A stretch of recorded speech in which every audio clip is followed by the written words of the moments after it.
The night I proposed to Isabella, she didn't reject me or accept me.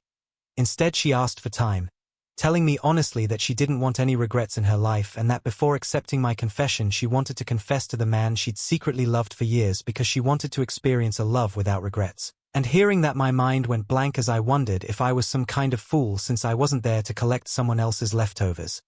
Though I still laughed and thanked her for her honesty, then turned around and married someone else.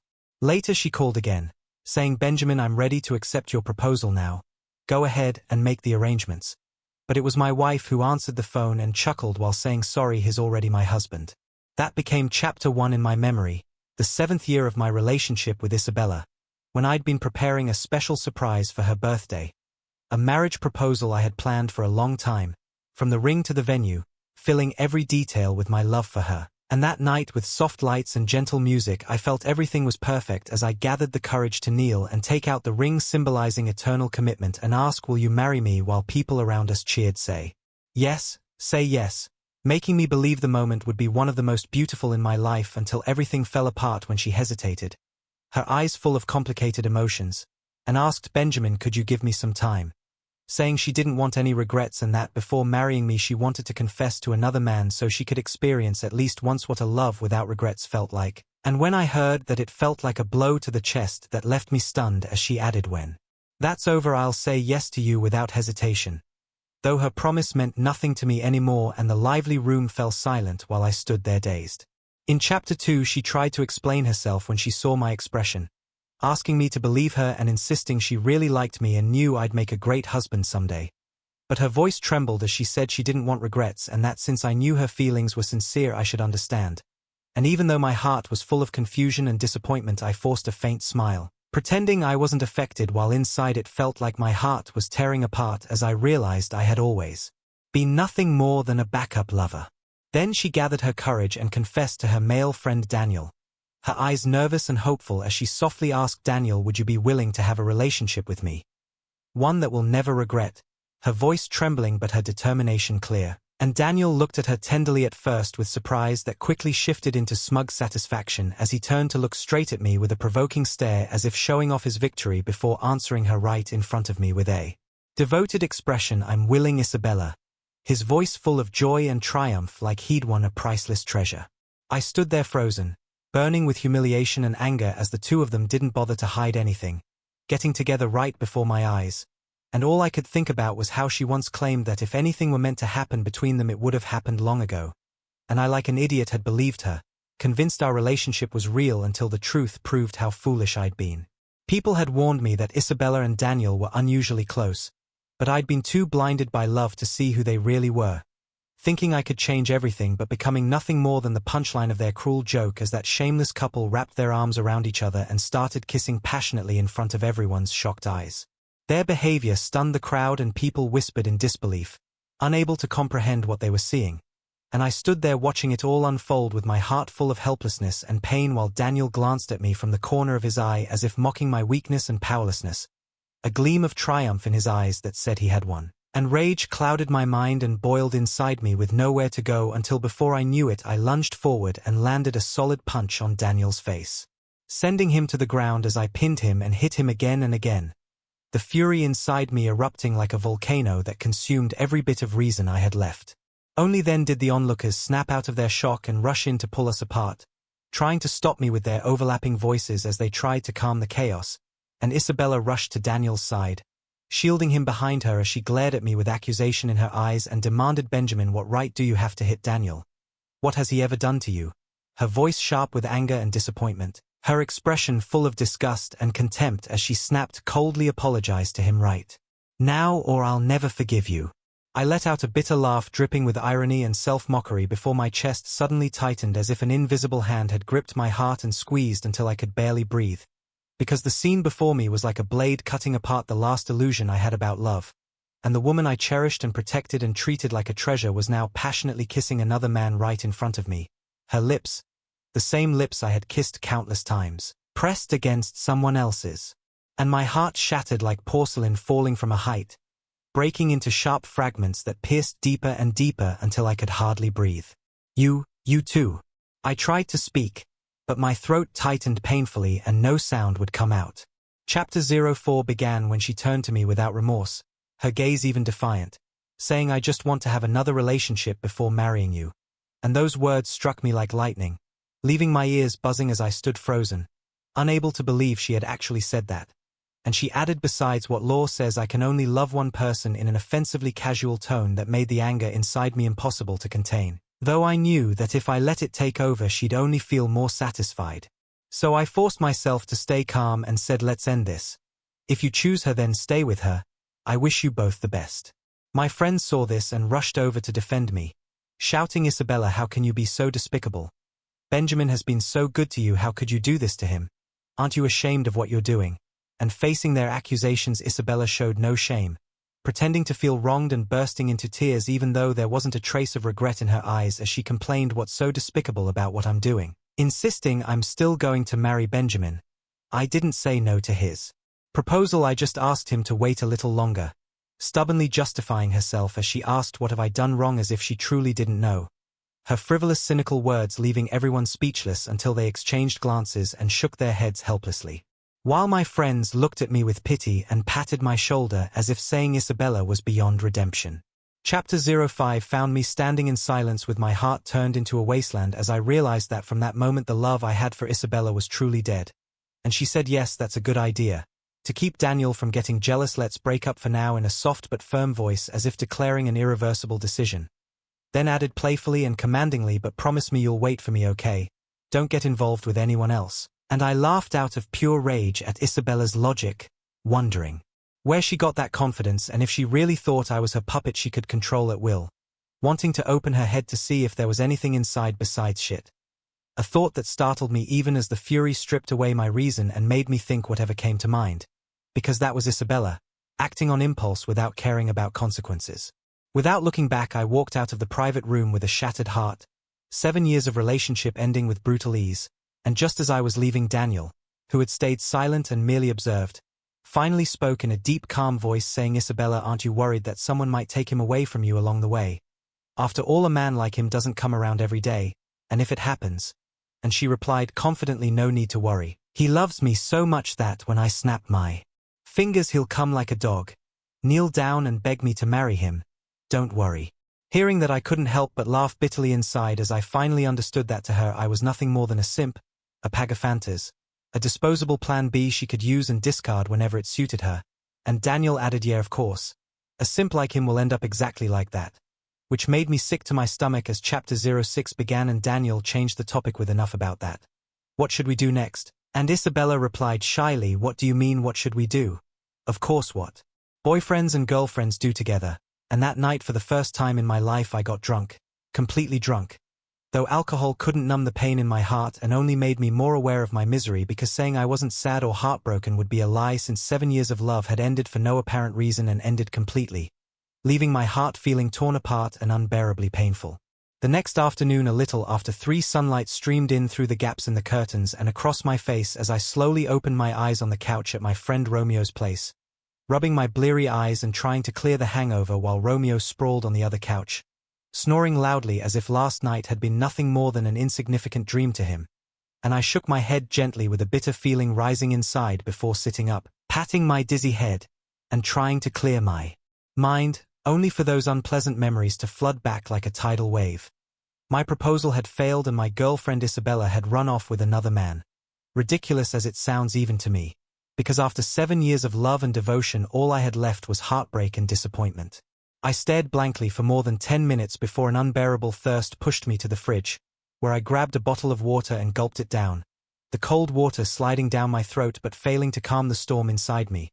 And Chapter 07 began as Romeo finally woke up, rubbing his eyes and glancing at the bottle in my hand as if wanting to say something before sighing and staying silent, feeling as helpless and sad for me as I felt for myself.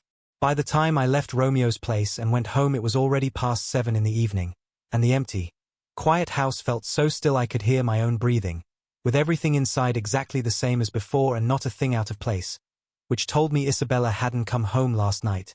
And a crushing emptiness washed over me, because if everything had gone as planned, this would have been our happy little home, mine and Isabella's. But now everything had changed, and the person who once promised to spend her life with me had vanished from my world. I let out a hollow laugh and went to the bedroom to sleep more since the alcohol still lingered in my system. And the first day, second day, third day passed quietly, as if Isabella had disappeared completely from my world, and slowly I began moving on from that failed relationship, throwing away everything that belonged to her and changing the door code since this apartment was supposed to be our marital home, and now that I didn't intend to marry her, she had no right to enter anymore, though. To be honest, in those first few nights after the breakup, when everything was quiet, I still couldn't help thinking of her and the beautiful moments we once shared. Chapter 08 arrived on a weekend with sunlight spilling lazily across the curtains while I curled up on the couch immersed in an adventure in the virtual world. The rhythmic tapping of the keyboard and the stirring music in my headphones forming the only melody in my private universe until rapid insistent knocking shattered the peace. And I shouted "Who is it?" impatiently while still glued to the keyboard. But then came Benjamin. "Open the door, I know you're in there," in Isabella's familiar and infuriating voice. Half a month ago she had vanished without warning, message or explanation, and now she reappeared acting as if nothing had happened. But I wanted to ignore her until the relentless knocking ruined any chance of concentrating, and irritation surged as I sighed heavily and opened the door. There she stood, Isabella, beside Daniel, with a pile of luggage at their feet, clearly not empty-handed, and I snapped, "What do you want, Isabella?" And she froze for a moment at hearing her full name, surprise flickering in her eyes before she regained her usual composure. That infuriating look that said she still had everything under control, and she questioned me instead of explaining, asking why I had changed the password to the house and whether I was hiding another woman, her accusation filling me with anger and disbelief because she was always like this, never admitting fault and always shifting blame. And Chapter 09 came with me saying, "This is my house. What's wrong with changing the password?" I shot back. "And even if I did bring another woman home, what's it to you? Get it straight. We already broke up." But Isabella had the nerve to smirk with a half-mocking smile as she said, "So what if we broke up? This is still my home. I want to live here," her tone dripping with entitlement as if it truly were her right. And I couldn't help raising my voice when I said, "Isabella, what right do you have to live here? Did you pay rent? Did you help buy this place? What makes you think you still belong here?" And she suddenly softened her voice with that familiar pitiful tone, saying, "Stop it, Benjamin. I know you're just jealous, angry that I didn't say yes to your proposal that night. I already explained it to you. What more do you want? Don't make me really hate you. If you do, even if you beg me later, I won't take you back." And I gave a bitter laugh at her logic because somehow it was always someone else's fault and she was always the victim. And Daniel chimed in smugly, "Yeah, Benjamin. Isabella and I are just dating, that's all. She'll still end up with you in the end. You're such a man and yet you can't even handle your woman liking another guy. How petty can you be?" His words dripping with disdain and mockery with a glint of provocation in his eyes as if saying, "See, you'll never beat me." And I tried to stay calm, but the fury boiling inside me was like a volcano about to erupt as I said, "Get out. Don't make me hit you. Because this time no one's going to stop me." My voice cold as steel and my gaze sharp enough to cut. And Daniel's smug grin froze as he avoided my eyes, and for the first time I saw fear and embarrassment cross his face because he knew he had pushed me too far. Chapter 10 began with Isabella snapping, "Benjamin, I'm warning you. Show some respect to Daniel. He's my boyfriend now. You'd better apologize to both of us right away." Standing beside him with a shrill cutting voice, her eyes gleaming with arrogance and pride as if she'd won some invisible battle. And I shot back, "Then take your dog of a boyfriend and get out of my house. Don't ever show up in front of me again." My tone icy, firm and unyielding. And Isabella grew more aggressive, yelling, "Benjamin, are you deaf? I said get on your knees and apologize to me and Daniel." Her voice rising higher and sharper until finally I exploded and roared, "Apologize your damn ass. Get the hell out before I call the police and report you for trespassing." My voice thundering through the room. And Isabella's face flushed crimson as she spat, "I'm telling you, with the way you're acting today, you'll never measure up to my Daniel." Then added mockingly, "Daniel even thought about bringing you a gift during our trip. Can you believe that? You don't even deserve Daniel's gift. Just wait. You'll regret this someday." And she glared at me and threw out, "You'll pay for what you did today," before storming off, her figure disappearing past the door and leaving behind eerie silence while I wondered how she could be so sure I'd ever regret this when maybe she still believed I had feelings for her. Which was laughable because I wasn't the same anymore, and the old me might have been wounded but not now. Daniel clearly hadn't expected my temper, and carrying all the bags he scurried after Isabella like a frightened puppy, clumsy and awkward.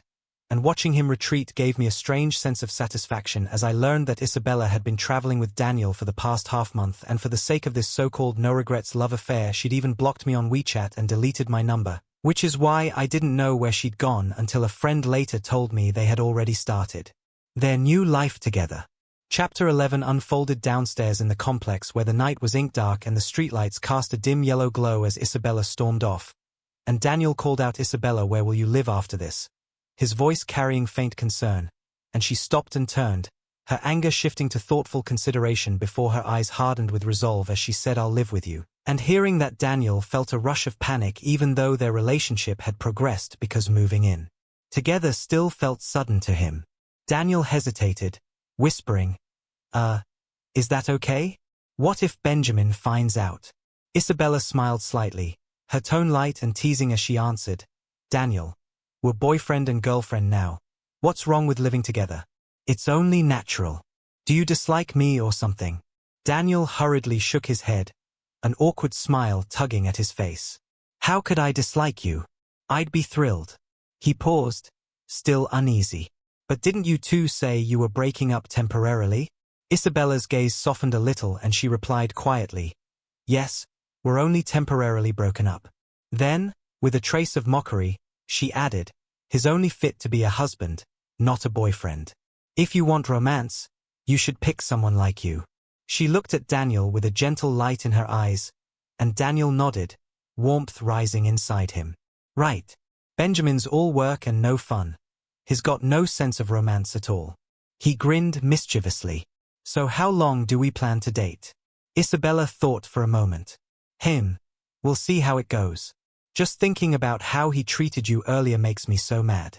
I want to punish him properly." Chapter 12 A month had passed since Isabella and I broke up, yet my feelings were still tangled and uneasy. That night I was at home, aimlessly scrolling through my phone, when a call from Romeo suddenly came in. "Hey Benjamin, there's a class reunion tomorrow night. You coming?" His voice burst with excitement.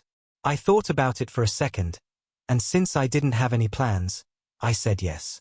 I hadn't attended any reunions these past few years, mainly because Isabella used to insist that my evenings belonged to her alone. She would always say, if we're being honest, a class reunion is just an old lovers meetup in disguise. So she strictly forbade me from going. Back then, I thought she said it because she cared. I thought she was afraid someone might flirt with me. So I listened like a fool. The next night, not long after Romeo and I arrived, Jennifer walked in. Her arrival instantly pulled every male classmate's attention. They rushed over to greet her. "Jennifer, long time no see. What made you decide to come to this year's reunion all of a sudden? Could it be because of someone?" She chuckled softly. "Oh, it's just been a while since I've seen everyone. I finally had some free time this year, so I thought I'd come by." A few female classmates quickly pulled her away from the teasing. "Ooh, you guys are disgusting. What's going on in those dirty minds all day long?" "Yeah, get lost, shoo." I had to admit, Jennifer was still as popular as ever. She wasn't the type you'd call stunning at first glance, but she had a beauty that grew on you. Her personality was easygoing and considerate. She got along with everyone and always understood boundaries. There was this quiet charm about her that drew both men and women toward her. Romeo nudged me with his elbow, smirking. "You think she came because of you?" I looked at Jennifer laughing in the crowd and smiled. "No way." Romeo's expression turned serious, even regretful.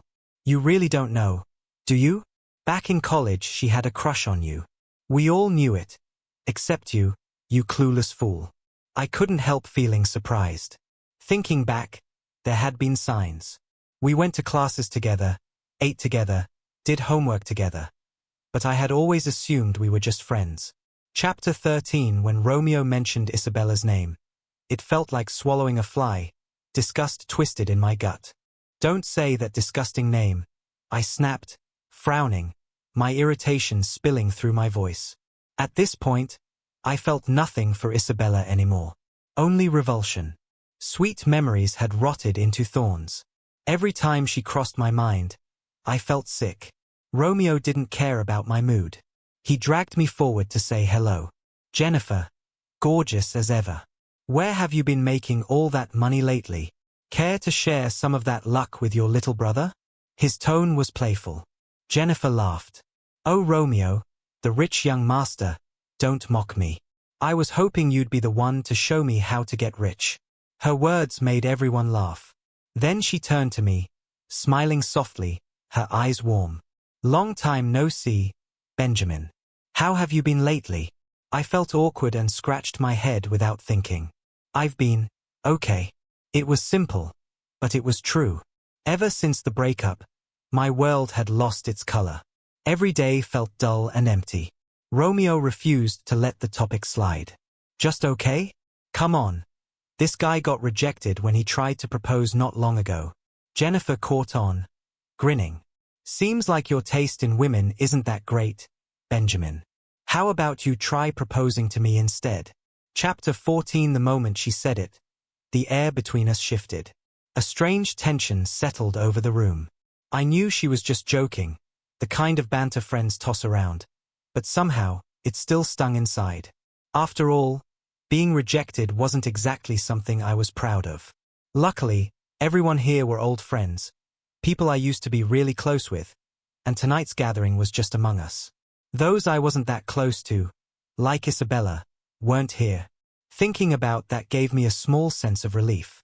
Oh, looks like our beautiful Jennifer is making the first move. Romeo was the first to start teasing again, and the private room instantly erupted in laughter and cheers. His words sparked a wave of playful excitement, and the atmosphere turned lively. Meanwhile, my face heated up until it felt like my ears were burning. Having just learned that Jennifer once had a crush on me, this sudden confession caught me completely off guard.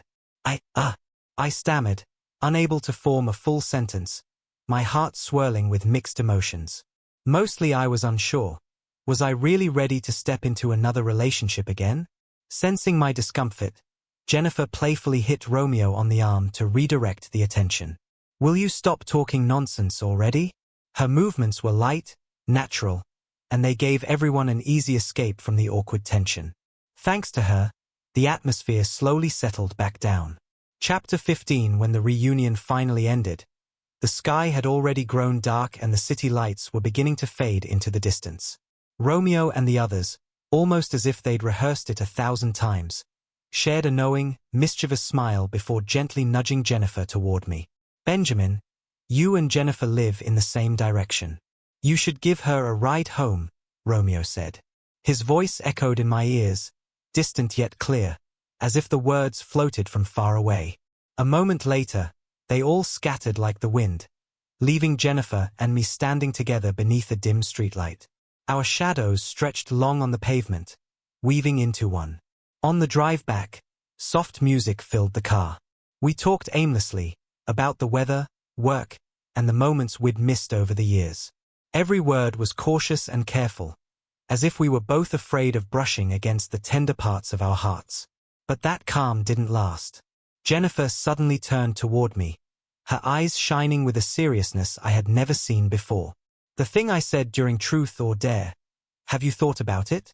Her voice was quiet, but it struck like a pebble dropped into still water, sending ripples through my chest. I tried to sound casual even though my heart was pounding. You said a lot tonight. I'm not sure which part you're talking about.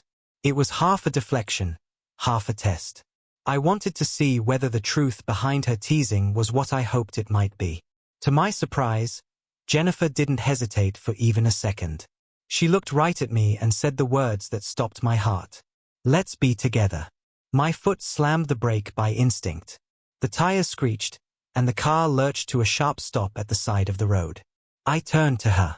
The street lamp outside spilled light through the window, forming a soft halo around her face. In that moment, she was breathtaking. So beautiful I forgot how to breathe. Chapter 16. I tried to calm the chaos inside me. You know, it's just that not long ago. Before I could finish, she interrupted gently. You don't have to give me an answer right now. Just take your time and think about it. There was no pressure in her voice, only warmth, understanding, and respect. I'll be staying here for work over the next few weeks, she said softly. Before I leave, Just tell me what you decide. Her words felt like spring air, warm yet steady, melting the ice that had been guarding my heart for too long. 7 years ago, I missed my chance with you. 7 years later, I don't want to make the same mistake again. This time, I want to try. The light in her eyes was unwavering, filled with forgiveness for the past and hope for the future. The car began moving again, slowly rolling down the quiet street. My mind spun with emotions. When we reached her hotel, the night was deep and still. She smiled softly and said, "Thank you," before walking toward the entrance. I watched her figure grow smaller and smaller until the doors closed behind her. Sitting alone in the car, I stared at that door, a strange and indescribable feeling swelling inside my chest. Chapter 17. The day before Jennifer was set to leave, I asked Romeo out for a drink. The moment he saw me, the first thing he said was, "So how's it going with Jennifer?" He grinned from ear to ear, that mischievous smile full of satisfaction. That's when it hit me. That reunion a while back was probably his doing. No wonder everyone that night seemed so determined to push Jennifer and me together. "I'm thinking maybe I should just turn her down," I said quietly. "I don't want to date anyone. I don't want to get married either." "Are you an idiot?" He shot back instantly. "Why would you let go of someone like Jennifer?" I sighed. "It's not that. I just don't think I'm good at relationships. I never have been. And honestly, I don't plan on getting married. It's exhausting." Romeo's expression grew serious. "Whether a relationship works or not depends on who you're with." He looked straight at me. "You could date Isabella 100 times and it would still fall apart. In that relationship you were the one giving everything, and she just kept taking. That's not love. Love takes two people. It's something both have to build together." His words made me pause. "But wouldn't it be unfair to her?" I murmured. "If I say yes, this would be Jennifer's first relationship. And me, I'm just broken. What if she ends up resenting me for it?" "She won't," Romeo said without hesitation. "Look, you're not a bad guy, Benjamin. You're 30 and you've only ever had one relationship. That's something to be proud of, not ashamed of." He leaned in slightly, his tone softening. "I think Isabella hurt you so badly that you've convinced yourself you're the problem. That no matter how much you give, you'll never be loved the same way. So now you tell yourself you don't deserve real love or happiness." His words hit deeper than I expected. I froze, unable to respond. I hadn't realized how clearly he saw through me. All the doubts, the guilt, the fear, he laid them out without mercy. And he was right. After that last relationship, I had gone from doubting myself to doubting everyone else, flinching at every hint of affection, convinced I'd never fall in love again, never be loved again. But looking back, I had done my best. I had nothing to be ashamed of. So why was I punishing myself for someone else's mistakes? When did I become so afraid of trying again? If people who treat love like a game end up heartbroken, then maybe those who give it sincerely won't be left alone forever. "You deserve a good relationship," Romeo said firmly and gave my shoulder a reassuring pat. It felt like he was telling me not to hesitate, telling me to take this chance before it slipped away. "She's getting off work soon," he added with a grin. "If you show up to pick her up, she'll be over the moon." I stood up, hesitated for a moment, and then said, "Romeo, do you think I—" "Stop overthinking, man." He cut me off, half laughing, half yelling. "You're a grown man. Quit being dramatic and go." He pointed at the door, his grin widening. "If you don't make Jennifer stay, I swear I'll knock some sense into that thick skull of yours." Chapter 18. I slowly pulled my car into a parking spot beneath Jennifer's office building, my heartbeat picking up with every passing second. Through the windshield I stared at the familiar high-rise, a mix of excitement and anticipation tightening in my chest. She would be off work in 10 minutes. I tried to steady my breathing, forcing myself to calm down. The cold December wind hit my face the moment I stepped out, sharp enough to test my patience and resolve. I tightened my coat, trying not to let the chill shake me. And then, I saw her. That familiar silhouette stepping out of the building. Jennifer. She wore a light, flowing dress, a streak of warmth in the winter air, like sunlight slipping through frost and melting everything inside me. The moment she noticed me, a playful smile curved on her lips. "I'm leaving tomorrow," she said in that teasing voice of hers. "Are you here to see me off, or to make me stay?" My voice caught slightly as I answered. "What if? I mean, if I asked you to stay, would you?" Jennifer blinked, a spark of amusement in her eyes. "Stay for what?" she asked softly, still teasing. "If you don't make yourself clear, I might not have a reason to." Her tone carried that blend of teasing and quiet expectation that made my pulse race. I clenched my teeth, gathered all my courage, and looked straight at her. "Stay and be my girlfriend," I said, my voice steady but full of emotion. "I like you, Jennifer." As soon as I said it, embarrassment washed over me. I bit my lip and looked away, afraid to see her reaction. The air went still, the silence stretching so long it felt like a century. I could hear my own heartbeat in my ears.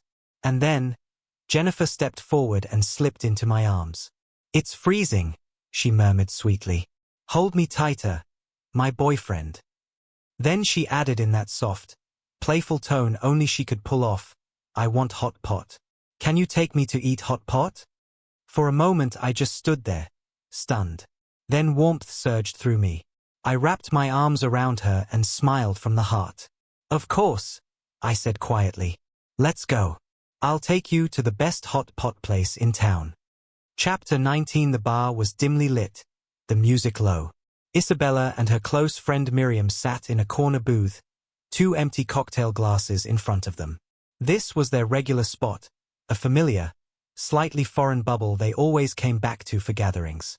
Isabella often dragged her girlfriends here to drink, and once she started, she rarely stopped. Tonight was no different. She seemed intent on drowning her nerves, doing anything to forget Benjamin. Miriam, though, looked troubled. She knew there were things Isabella needed to hear, but she feared the truth might hurt her. "Isabella, did you know Benjamin already has a new girlfriend?" Miriam asked gently, her voice edged with hesitation. Isabella lifted her head. A flicker of confusion passed across her face, but she regained her calm almost instantly. "I know. They won't last," she said with confidence, as if it were a fact. Miriam frowned, puzzled. She couldn't understand how Isabella could be so sure. "Why are you so certain?" she asked. Calm and self-assured, Isabella explained her reasoning. "Benjamin is just trying to make me jealous. It's all an act. The one he loves most is still me." A smug smile formed on her lips, as if everything was still under her control. Miriam tried to nudge her toward the truth, hoping she might rethink things, but she also knew Isabella rarely changed her mind. "But I feel like Benjamin is serious this time," Miriam said. Isabella's eyes, however, shone with firm conviction. "Just wait and see. As soon as I snap my fingers, he'll come back to me. No one else is good enough for him. He's such a boring person." Her tone dripped with disdain. At that moment Daniel appeared at the bar's entrance. His gaze landed on Isabella, and a smile crept across his face. He walked over confidently, and the two immediately cozied up to each other. Miriam looked at them, this pathetic pair, as she saw it, rolled her eyes and let out a bitter snort. Contempt rose in her chest. She thought silently, "Isabella, you'll regret this." Miriam knew Isabella's behavior was only dragging her deeper into pain. Chapter 20. Not long after, Isabella asked Miriam out again. This time she had a favor to ask. After spending time with Daniel, she had already grown tired of him. Aside from being somewhat handsome, Daniel had no redeeming qualities at all. The worst part was that he wasn't as wealthy as Benjamin. If Daniel had money, she wouldn't have minded breaking up with Benjamin completely and turning her fling with Daniel into something real. But as things stood, Daniel's appeal had faded fast. Even Isabella felt she might have gone too far this time. But she told herself it was only a bit of fun, not something serious. Once the excitement was gone, all that remained was boredom. The more she thought about it, the more she realized Benjamin was the better choice. He had money, a car, a house, decent looks, and a strong sense of responsibility. In her mind, He was the perfect candidate for a husband. Every time she was with Daniel, Benjamin's image flashed through her thoughts.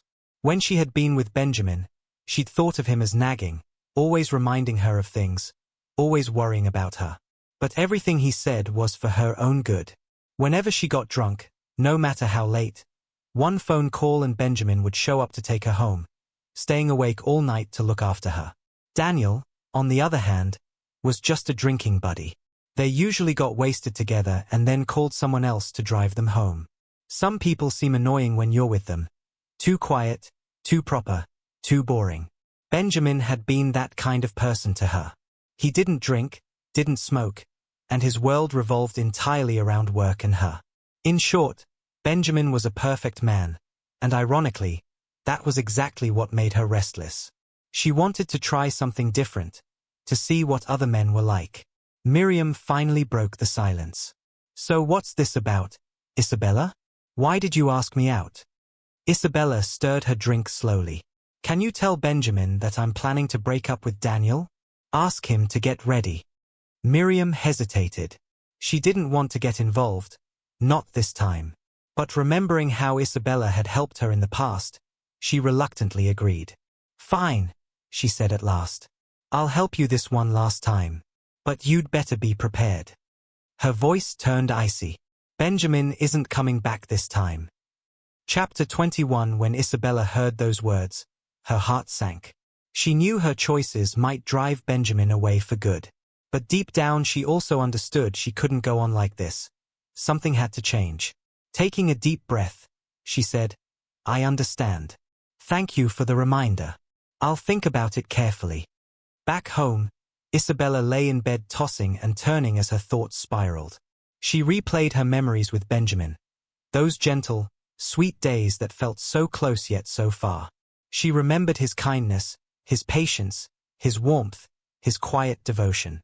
After officially breaking up with Daniel, her heart was a mix of relief and hope. Relief for ending things with Daniel, and a flicker of longing for Benjamin. She truly believed that now she was single again. The man who had once cared for her so completely, Benjamin, would come back, just like before. But the first day passed, and Benjamin didn't show up.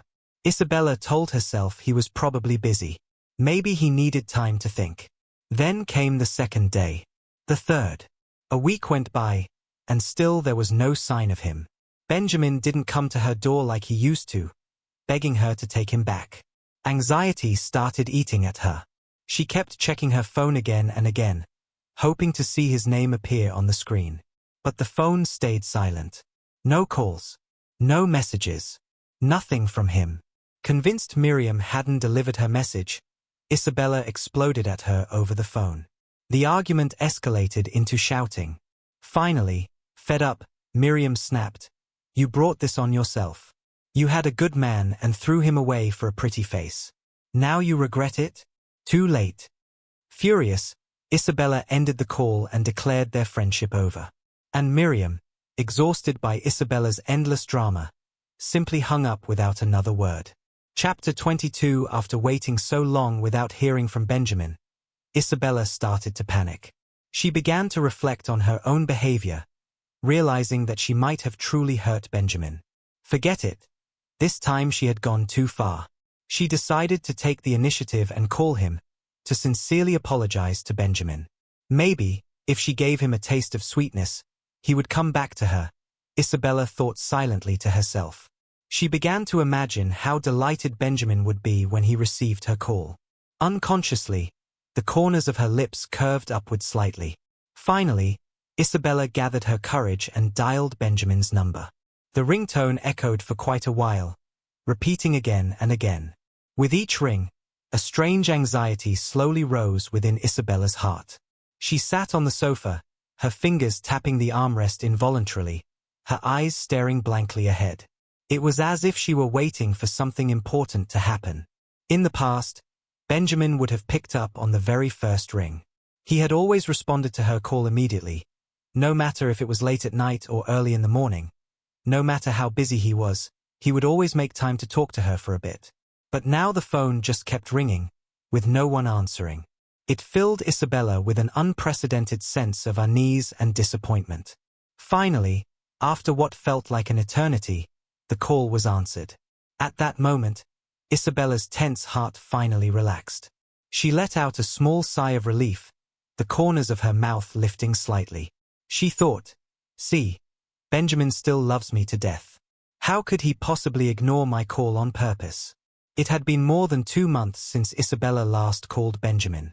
Before making this call, she had been reflecting on her mistakes and had carefully planned out how she would apologize. However, when the moment truly arrived, all her rehearsed words suddenly felt meaningless and weak. "Benjamin, are you out of your mind? Why haven't you come to get back together with me yet?" As soon as the words left her mouth, Isabella realized her tone was too forceful, almost like a command. Chapter 23. I'm ready to accept your proposal now. Hurry up and arrange it. She tried to soften her tone, hoping to express her willingness in a gentler way, perhaps to make up for her past mistakes. Just as Isabella was about to continue speaking, a woman's soft laugh suddenly interrupted her. The laugh was clear and pleasant, yet it poured over her remaining hope like a bucket of cold water.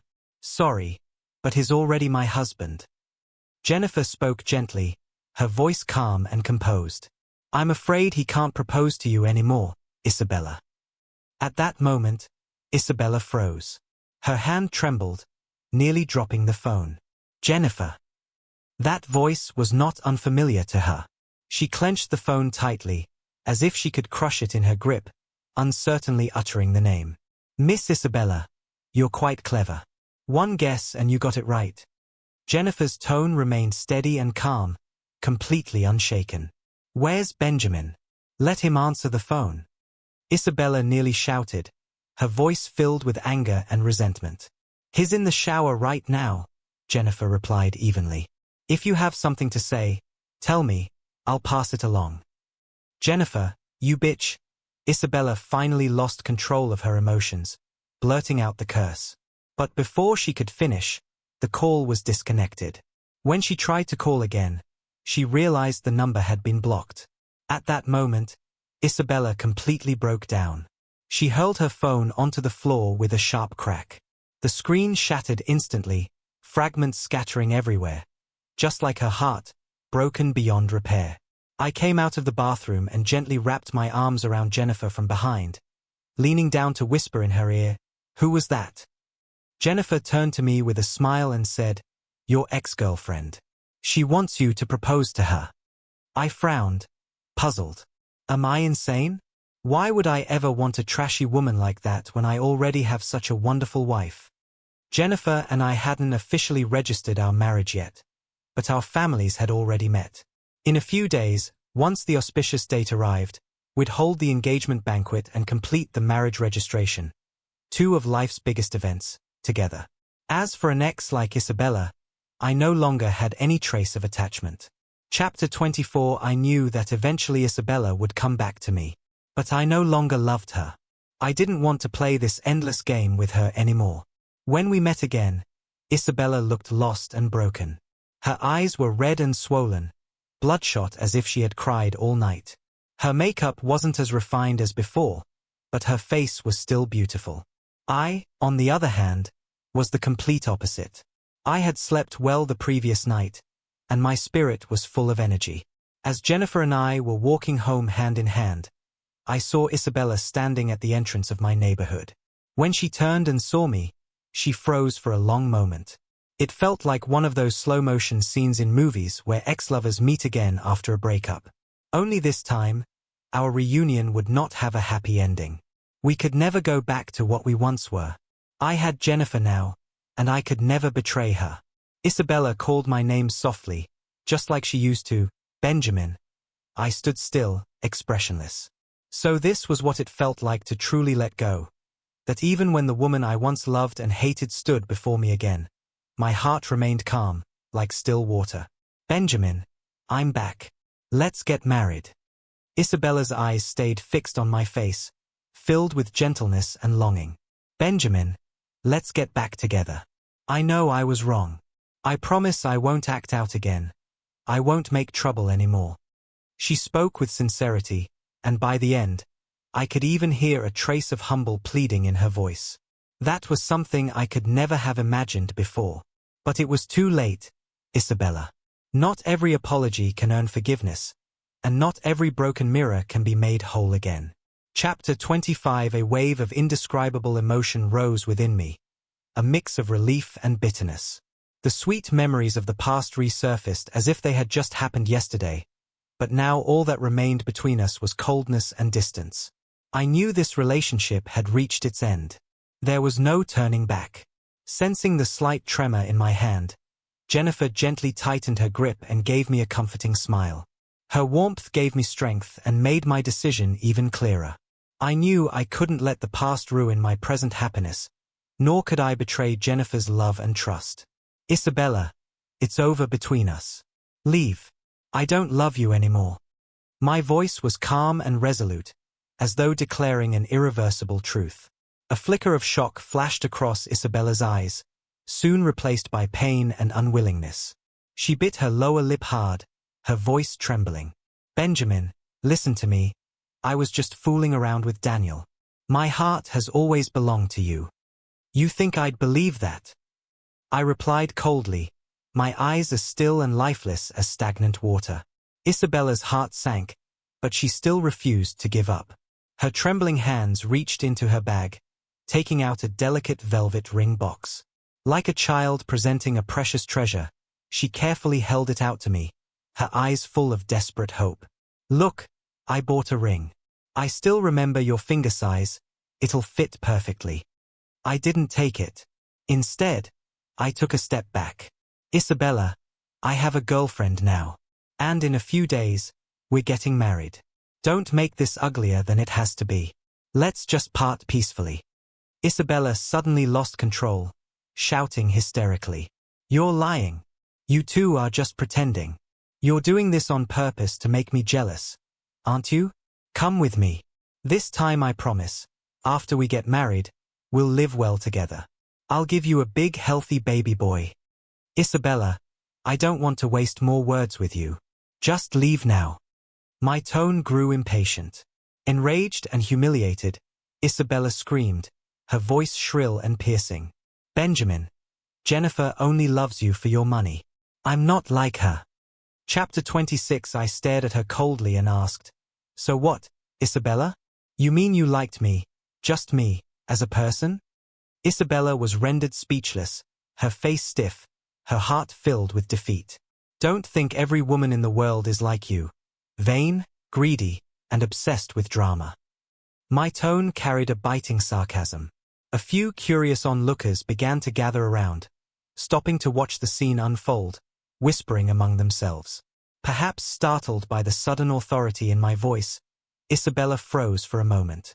It wasn't until I gently took Jennifer's hand and walked past her that Isabella finally turned around, her voice trembling with tears. Benjamin, can you at least tell me, why did you choose her? It's simple, I said quietly. Because she loves me. Isabella let out a self-deprecating laugh, her expression filled with sorrow. She said nothing more, just stood there silently, motionless. From beginning to end, Benjamin hadn't held Jennifer's hand tightly, but he had always kept her safely behind him. There was once a night at a bar when she got into an argument, and Benjamin had protected her the same way, shielding her from harm. Only now, the one standing safely behind Benjamin was no longer her. She regretted it. Benjamin was still the same gentleman as before. Even though she was being unreasonable, he still spoke to her calmly and respectfully. At this moment, she finally understood. Benjamin no longer loved her. She had thought that even if he rejected her today, she wouldn't be that sad. But she had underestimated how deeply she still felt for him. Maybe she had fallen in love with Benjamin long ago. She just never realized it. People often fail to see themselves clearly when faced with choices, always doing things they'll regret later. Chapter 27. After that day, Isabella never appeared in my life again. A month later, at my and Jennifer's wedding banquet, all our friends and family were present. After being together for a while, Jennifer had confessed that the class reunion that night was actually a setup, arranged specifically to bring the two of us together. And Romeo was the mastermind behind it. At the wedding, I also learned that Romeo had another identity. He was actually Jennifer's cousin. Now, Jennifer and I have been married for 7 years. We have a son and a daughter, and our family is happy. Romeo still occasionally teases me using his elder's title. Hey, brother-in-law, call me cousin. Come on. How about I call you grandpa instead? Heh, sure thing, grandson. You bastard. Cousin. Your husband's hitting people again.